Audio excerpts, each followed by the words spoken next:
August 12, 1944, 2:17 a.m., inside Oak Ridge, Tennessee.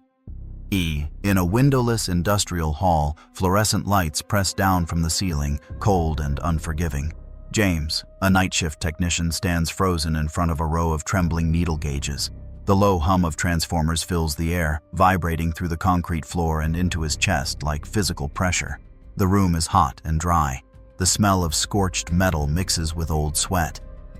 One needle drifts past the red line, just slightly, too small for anyone to shout, too large to ignore.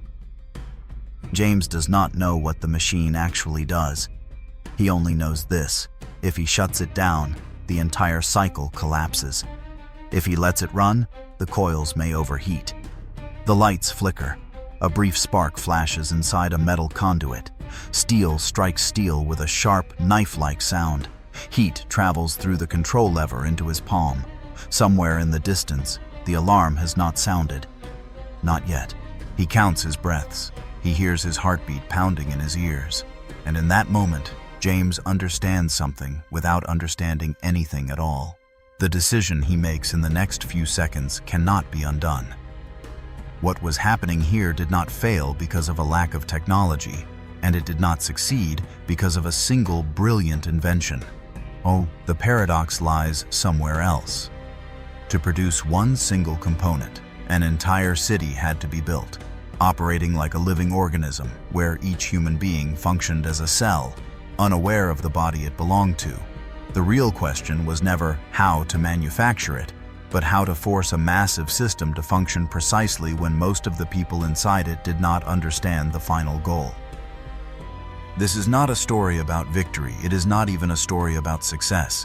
It is the story of solving an impossible problem by dividing ignorance into manageable pieces, accepting waste, deviation, and risk, while trusting that the system, as a whole, would stabilize itself before time ran out. Turn the clock back to early 1943. The war had already spilled beyond battlefields and into laboratories, factories, and rail networks. Intelligence reports made one thing clear: time was not neutral. If one side solved the problem first, the balance would shift permanently. Political pressure condensed into a simple directive. Results were required, and they were required soon. There was no safe option, no retreat, only narrowing windows. Within that context, the project was not allowed to choose the optimal path, only the path that could exist within the time remaining. Doing nothing meant prolonging the war, with losses impossible to measure. Acting meant pouring enormous resources and tens of thousands of people into a process that had never been proven at industrial scale. Every decision was shaped by the clock.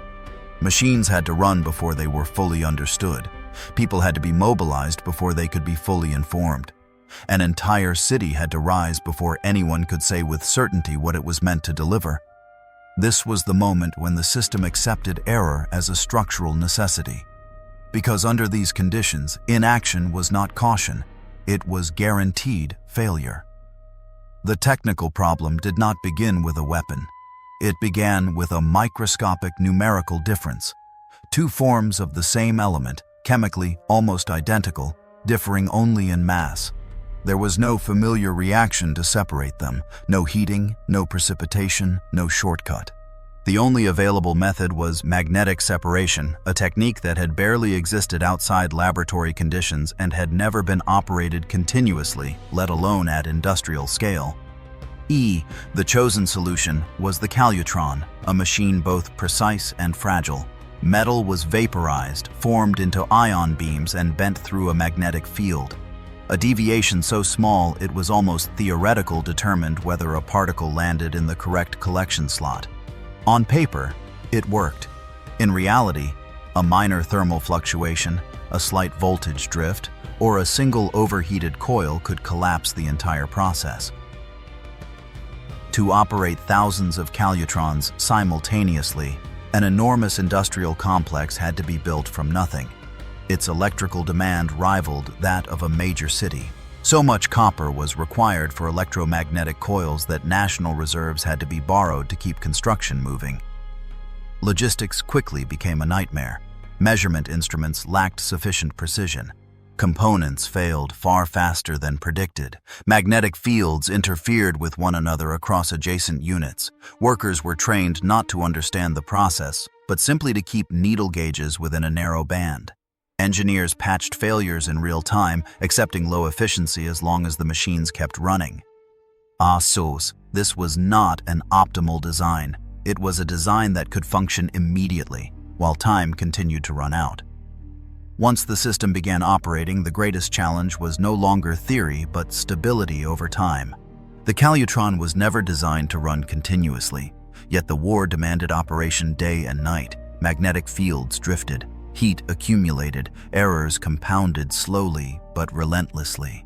Materials separated today often had to be fed back into the system tomorrow, forming a low-efficiency loop that could not be avoided. Every marginal improvement consumed more electricity, more metal, and more time. The system turned to human operators in a deeply paradoxical way. Thousands of young women, many with no technical background, were trained to respond to needle movements rather than explanations.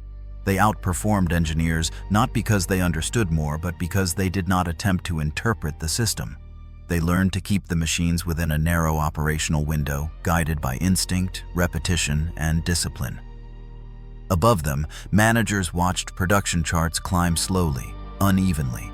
Decisions had to be made with incomplete data, whether to inject more resources or accept diminishing returns. No one could guarantee that tomorrow would be better than today. At the far end of the chain, pilots and final operators waited for output that was never ideal. The material produced by the entire city never reached perfect purity. It reached only what was barely sufficient. No one had anticipated that maintenance would consume nearly as much time as operation, or that a minor failure in one section could cascade across the entire system. The final solution was not elegance, but acceptance, controlled inefficiency, multiple verification layers, endless repetition, and faith that a system built on compromise would hold together long enough to meet a deadline that could not be moved. In the unnamed city, people were not asked to become heroes. They were asked to be on time, in position, and precise. Night shifts blurred into day shifts under artificial light. Fatigue accumulated until it became routine. Mistakes were not treated as personal failures, but as variables the system had to absorb. Most workers never knew what they were contributing to. They only knew that if a gauge crossed its limit, they would be corrected, and if it stayed there too long, an entire line would shut down. There were individuals who stood out, a shift engineer who recognized a machine's rhythm, a young operator who sensed a deviation before an alarm sounded, but none of them existed outside the system. Individual skill mattered only if the system continued to function. The pressure did not come from immediate danger. It came from endless repetition. The same controls, the same sounds, the same quiet fear that a small error tonight could undo the labor of thousands of others. This was a place where human beings were compressed into functions, not because they lacked value, but because the scale of the task allowed no other form of existence. The cost did not appear in a single moment. It accumulated slowly, steadily, and mostly out of sight. Industrial accidents occurred without ceremony. Thermal burns from overloaded coils, electrical shocks from unfinished systems, exhaustion from shifts with no meaningful concept of rest. Some incidents were documented. Others existed only in the memory of night crews, then vanished into the rhythm of continuous operation. Money was consumed at an unprecedented rate. Vast sums of wartime funding flowed into electricity, metals, buildings, and maintenance for a process that never achieved the efficiency its designers had imagined. Time was spent just as ruthlessly. Every shutdown erased hours or days that could never be recovered. The longest-lasting consequence was silence. Many workers left the city without ever knowing what they had been part of. They carried with them a vague sense that health and youth had been exchanged for an unnamed objective. There is no judgment here, only fact. For the system to keep moving, loss had to be absorbed as a built-in component of its design. In the end, the system produced a result that was just sufficient. Not perfect, not efficient by pure technical standards, but on time. From the city that never appeared on maps, material moved quietly into the next stage of a longer chain, one whose endpoint remained invisible to most of the people who had sustained it. The city completed its role not as a symbol of triumph but as a functional segment in a larger process. When the war ended, many machines shut down almost abruptly. A place that had operated at maximum intensity fell into silence. There were no celebrations on the factory floor, no explanations offered to those who had spent years keeping needle gauges within narrow limits. The result existed, but it did not resemble victory. It resembled a calculation completed just before the deadline, less a finished achievement than a problem solved in time. The story of that secret city did not end with the war, because the problem behind it never truly disappeared. In the modern world, the more advanced technology becomes, the smaller and more fragile its bottlenecks grow. A single chip, a rare material, or one seemingly minor process can determine the stability of an entire global supply chain. The lesson is not found in magnetic fields or specialized machines, but in how systems deliberately accept controlled imperfection in exchange for speed and coordination. Today, nations no longer build hidden cities to separate atomic material, but they quietly construct industrial clusters and closed supply networks where tens of thousands of people see only a narrow slice of the final objective. Time pressure, political competition, and technological rivalry continue to enforce the same logic. Systems act before they fully understand. They deploy before perfection is possible. Success, when it comes, is achieved not by eliminating error, but by managing it at scale. And the cost, financial, human, structural, is still paid in advance, with faith that the outcome will arrive before the deadline does. History is rarely decided by the moment a button is pressed or an explosion occurs. It is decided much earlier, inside nameless factories where people and machines are forced to solve the problems behind the scenes, under pressure of time, at a cost only systems are capable of carrying.